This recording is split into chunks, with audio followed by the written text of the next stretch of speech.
जैसे ही अजयराज के चेहरे पर वो लाइट पड़ी, उसने तुरंत ही अपना चेहरा छिपा लिया। तभी एक आवाज सुनाई पड़ी, ए, कौन है वहां पर अजयराज ने उस आवाज का कोई जवाब नहीं दिया। असल में यह आवाज किसी गांव के आदमी की थी जो सड़क से गुजर रहा था। जैसे उसने जंगल की ओर से आ रही आवाज को सुना तो अपनी बाइक जंगल के रास्ते पर मोड़ ली। अजयराज के चेहरे पर पड़ने वाला लाइट उस आदमी की बाइक का ही था। वो आदमी धीरे धीरे उस चबूतरे की ओर बढ़ते हुए दोबारा बोला, मैं फिर पूछता हूँ, आखिर वहां है कौन? इतना सुनना ही था कि तभी अजयराज को कुछ समझ नहीं आया और वो अपने आप से बात करते हुए बोला, लगता है वो आदमी इस तरफ ही आ रहा है। इससे पहले वो मुझे यहाँ देख ले, मुझे तुरंत ही यहाँ से निकल जाना चाहिए। ये सोचकर अजयराज ने अपना सामान उठाया और वहां से भागने लगा। उधर उस आदमी ने जैसे ही अजयराज के कदमों की आहट सुनी, उसने भी तुरंत अपने फोन का फ्लैशलाइट ऑन कर लिया और अजयराज के पीछे भागने लगा। लेकिन तब तक काफी देर हो चुकी थी। अजयराज वहां से भाग निकला।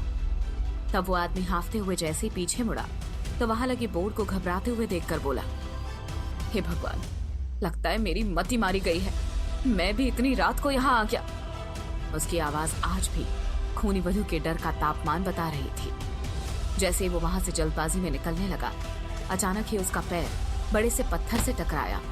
तब वो आदमी मन ही मन बड़बड़ाकर बोला, बस भगवान, सही सलामत घर पहुंचा दो आज। कहते हुए जैसे ही उसने नीचे की तरफ फ्लैशलाइट दिखाया तो देखा जिस चीज से वो टकराया था वो चबूतरे का एक टुकड़ा था और उसके आसपास खूनी वधू के कैद किए वो कलश के टुकड़े पड़े दिखाई दिए। उन्हें देखकर वो हैरानी से बोला, अरे ये सब क्या है? कहते हुए उसने जैसे ही लाइट की डायरेक्शन चबूतरे की ओर घुमाई तो उस जगह की हालत देखकर उस आदमी का मुंह फटा का फटा रह गया और वो तुरंत अपने लड़खड़ाते कदमों को पीछे खींचते जोर से चिल्लाया, नहीं नहीं, ये क्या हो गया?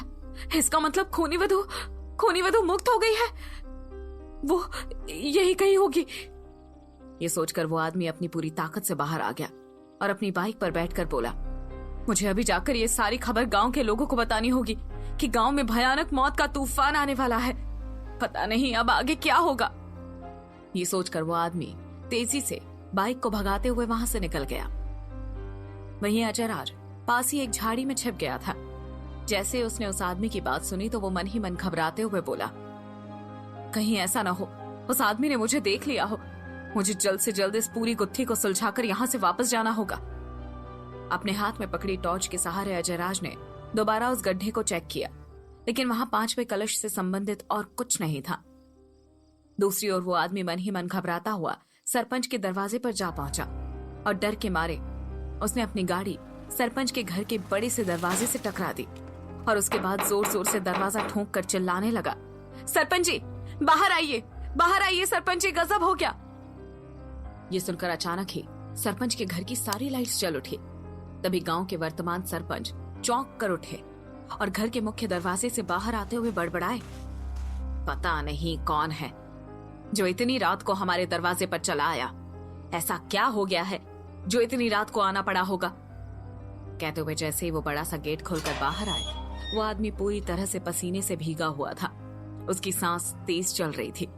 तब सरपंच उसे देखकर बोला, क्या रे सुनील, ऐसा क्या हो गया? सब ठीक तो है ना? ये सुनकर सुनील नाम का वो आदमी डर से कपकपाती हुई आवाज में घबराते हुए बोला, सरपंच जी, फिलहाल तो सब कुछ ठीक है, लेकिन मैं कह रहा हूँ ज्यादा समय तक ठीक नहीं रह पाएगा। भयंकर तूफान आने वाला है। ये सुनते हुए सरपंच ने उसे छूते हुए कहा, कैसी बहकी बहकी बात कर रहा है सुनील? पगला गया है क्या, या नशा करके मेरे दरवाजे पर हल्ला कर रहा है? तब वो सुनील बुरी तरह चिढ़कर बोला, सरपंच जी, मैं नहीं पगलाया हूँ और आप अच्छे से जानते हैं मैं शराब और नशे को छूता तक नहीं।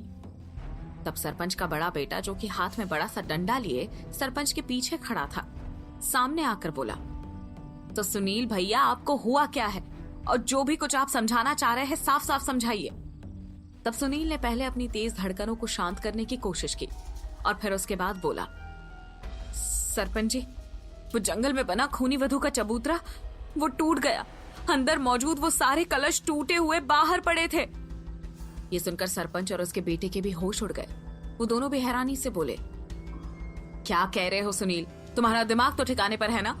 भला वो बंधन चबूतरा अपने आप कैसे टूट सकता है? और गांव के किसी आदमी की मती थोड़ी मारी गई है जो वो उस चबूतरे के साथ छेड़छाड़ करे। तब सुनील माथे का पसीना पोंछकर बोला, मैंने किसी आदमी को वहां से भागते हुए देखा था। इतना कहते हुए सुनील ने अपने उस चबूतरे तक पहुंचने और वहां से अजयराज के नजर आने की सरपंच को खबर सुना दी। ये सुनकर सरपंच भी घबराते हुए बोले, सुनील, ये खबर गांव के लिए कितनी अशुभ है तुम नहीं जानते। तब सरपंच का बेटा भी अपने पिता के कंधे पर हाथ रखकर धीरे से बोला, बाबा अब क्या होगा?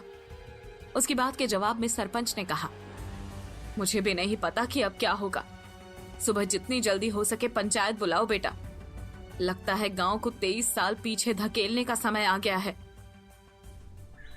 कड़कती सर्दी में गांव के कई सारे लोग पंचायत भवन में जमा थे। सारे वार्डों के प्रतिनिधियों से लेकर लगभग हर घर से एक व्यक्ति अपने आप को गर्म कपड़ों से ढककर पंचायत भवन में बैठा हुआ था। सभी लोग इतनी सुबह सुबह बुलाए जाने पर बड़बड़ा रहे थे। इसी बीच सुनील, सरपंच जी और उनके दोनों बेटे तेज कदमों से भवन के मुख्य हॉल में चले आए। लोग सुनील को सरपंच के साथ पाकर थोड़ा हैरान थे। आते ही सरपंच जी बोले, मैं आप सभी से माफी चाहता हूँ इतनी सर्दी में आपको यहाँ बुलाने के लिए, लेकिन इतने सालों के बाद साधारण समस्या से दूर एक बार फिर गांव गहरे संकट में है और लोग अपने अपने रोजगार के लिए निकले, उससे पहले उन्हें ये बात जाननी जरूरी भी है। ये सुनकर दोबारा लोग बड़बड़ाने लगे। तभी वहां मौजूद पंचों में से एक बोला, जो भी बात है खुलकर बताइए सरपंच जी, हम सब सुन रहे हैं। इतना सुनकर सरपंच बोला, खूनी वधू का चबूतरा टूट चुका है और हो सकता है कि वो मुक्त हो गई हो। ये सुनकर गांव के लोगों में सनसनी फैल गई। वो इस बारे में एक दूसरे से बात करने लगे। तब सरपंच दोबारा बोले, इस बात की पुष्टि हमने खुद की है। मैंने, मेरे बेटे ने और सुनील ने खुद आज सुबह उस जगह को जाकर देखा है। हालांकि सुनील ने ही पिछली रात उस जगह को टूटते देखा। वैसे एक खबर रात को ही मुझे मिल गई थी। ये सुनकर डरे हुए गांव के लोगों में से एक बूढ़ा सा आदमी उठकर बोला, तो सरपंच जी अब क्या होगा? तब सरपंच ने एक गहरी सांस लेकर कहा, आखिरी बार जब खूनी वधू का अंत हुआ था तब मैं उस अंत का और उससे पहले उसके डर का जीवित साक्षी भी हूं। ईश्वर खूनी वधू को गांव से दूर रखे, लेकिन हम कोई रिस्क नहीं ले सकते। इसलिए आज से 23-24 साल पहले जो नियम थे वही गांव में लागू होंगे।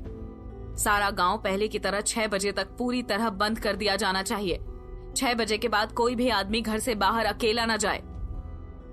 इतना कहते हुए सरपंच जी बेहद अफसोस से बोले, मुझे माफ करना गांववासियों, लेकिन हमारी जिस पीढ़ी ने सिर्फ खूनी वधू की कहानी सुन रखी है, ईश्वर न करे कि वो कहानी सच बनकर पूरे गांव के सामने आ जाए।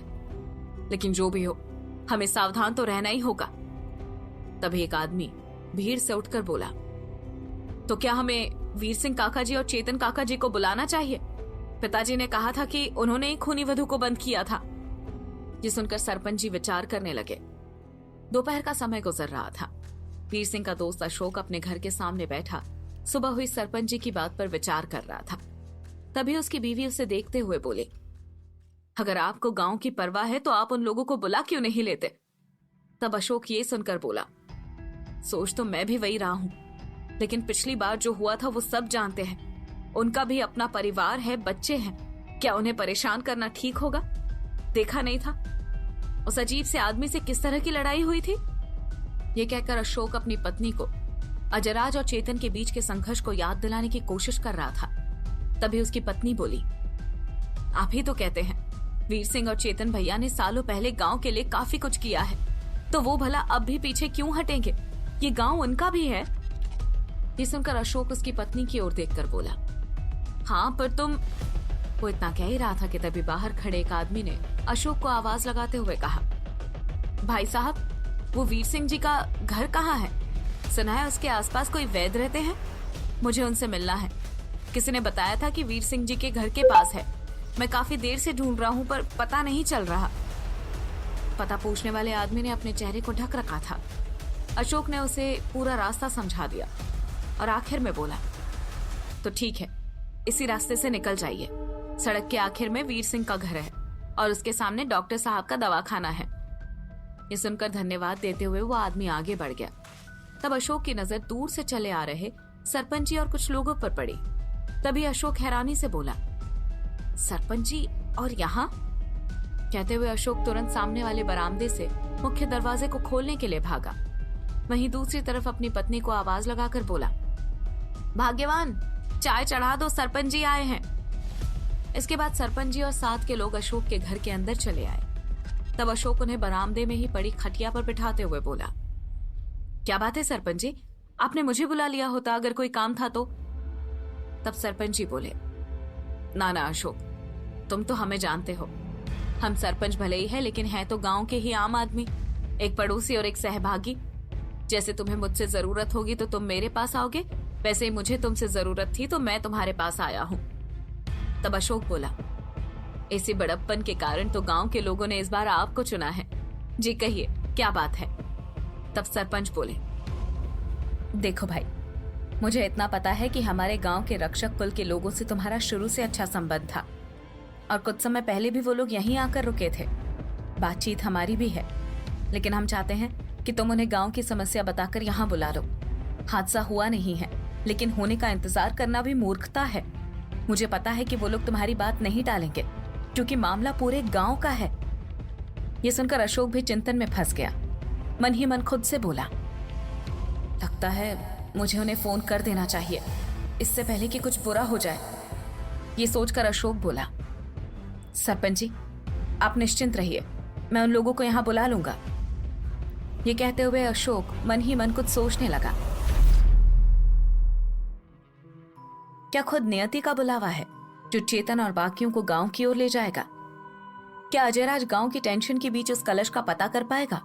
जानने के लिए सुनिए खूनी वधू का नया अध्याय, सिर्फ पॉकेट एफएम ऐप पर।